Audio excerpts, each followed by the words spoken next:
Hello there! In the last look back, I looked at the rebirth of Disney animation as a respected medium, as they enjoy success after success. However, starting with Pocahontas, their claim on popularity started to slowly dwindle, leading to that current dark age. However, that didn't mean the animation department couldn't dish out some quality entertainment despite some interference from Michael Eisner and his newly appointed team of yes men. So many times out there I've watched a happy pair of lovers walking in the night. They had a kind of glow around them. It almost looked like heaven's light. In 1996, Disney released one of the most mature efforts to date, The Hunchback of Notre Dame, inspired by the book by Victor Hugo. Though the Disney team modified the story by making Quasimodo more likable, diminishing the critique of the Catholic Church, and giving the film a happy ending, this version still proved to be a serious, dramatic take on Hugo's material that managed to take on such adult issues as prejudice, religious hypocrisy, and sexual lust. The main character, Quasimodo, is likable but so complex as he tries to break free from his long-sheltered life.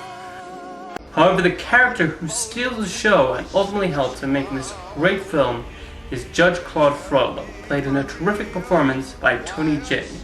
This villain is definitely one of the most complex of any Disney film, as he not only feels prejudice towards the gypsies in a dark way, but he also lusts after Esmeralda, leading to the most chilling musical number in any animated film.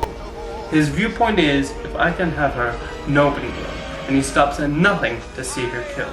Protect me, Maria. Don't let the siren cast her spell. Don't let her fire sear my flesh and bone.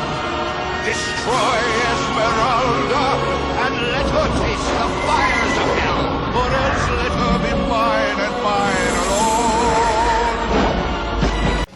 The look of the film is also impressive as the camera swoops through Notre Dame and the streets of Paris. Alan Menken's songs, while not necessarily on the level of Beauty and the Beast and Aladdin, still succeed in conveying the messages across, and the main theme, The Bells of Notre Dame, is especially memorable and powerful.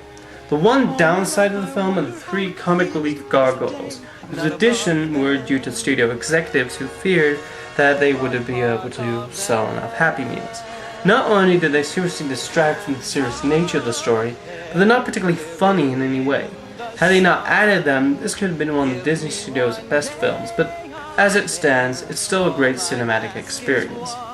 Unfortunately, despite massive critical acclaim, the film was not a success at the North American box office, though it did find a big market in Europe, where in Berlin, a stage musical based on the film premiered, and currently, it also plans to bring the show to Broadway.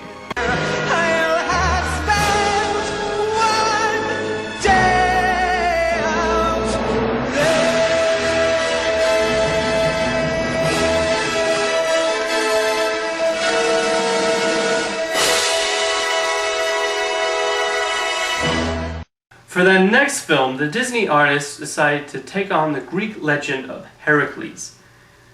But I have to question where they read the original story and why they felt they can make it appropriate for a family audience. I mean, let's recap for a bit.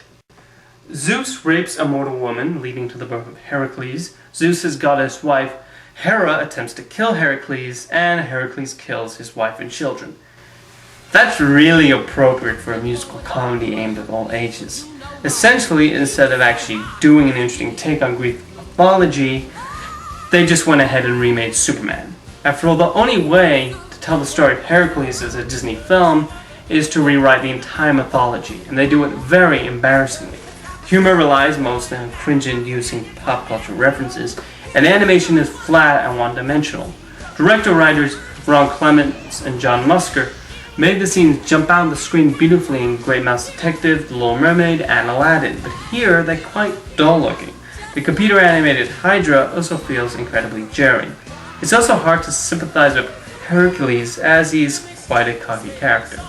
However, there are some bright spots in this thunder. Alan Menken writes some great and catchy songs calling back to the gospel tunes, and the late Howard Ashman wrote for Little Shop of Horrors. The voice work is also very good, most notably from James Woods as Hades. He manages to take his uninspired scenes and manages to actually make the dialogue entertaining. Originally, Jack Nicholson was going to play the part, but after asking for too much money, he left the project and was replaced by Woods, who brought a whippersnap, studio executive type mentality to his character. How sentimental.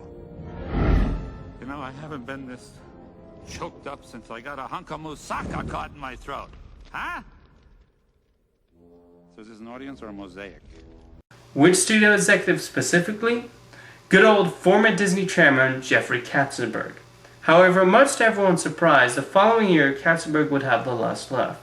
Hercules was a major disappointment at the box office, thus leading Disney to move away from the animated musical that they helped resurrect. Let's get down to business to defeat the Huns. Did they send me daughters? And I asked for sons. In 1998, Disney released yet another disappointment with Mulan, an adaptation of a Chinese poem about a young girl who takes her father's place in the army despite women not being allowed to fight. Looking at the Disney library, Mulan is second only to The Black Cauldron as the most dull animated film in the official canon. Although it is the usual Disney length of 90 minutes, it feels more like 2 hours, and the Tata character doesn't have much of the spunk that Ariel, Jasmine, and Belle had at the beginning of the Third Golden Age. The animation is also somewhat stale, bringing to mind the direct-to-video offerings, and the songs are rather forgettable. Also, I wasn't able to buy that Mulan could successfully pretend to be a man. Aside from that, the voice work is solid. Eddie Murphy especially manages to add life to the proceedings as Mushu the Dragon. The action scenes are also well put together, most notably the snowy mountain battle against the Huns. Composer Jerry Goldsmith also works really well, but I just can't muster much enthusiasm for the film. I know it looks like I hate the film, and I don't think Mulan is bad, it's just kind of ordinary and lacks the edge that Disney productions are known for.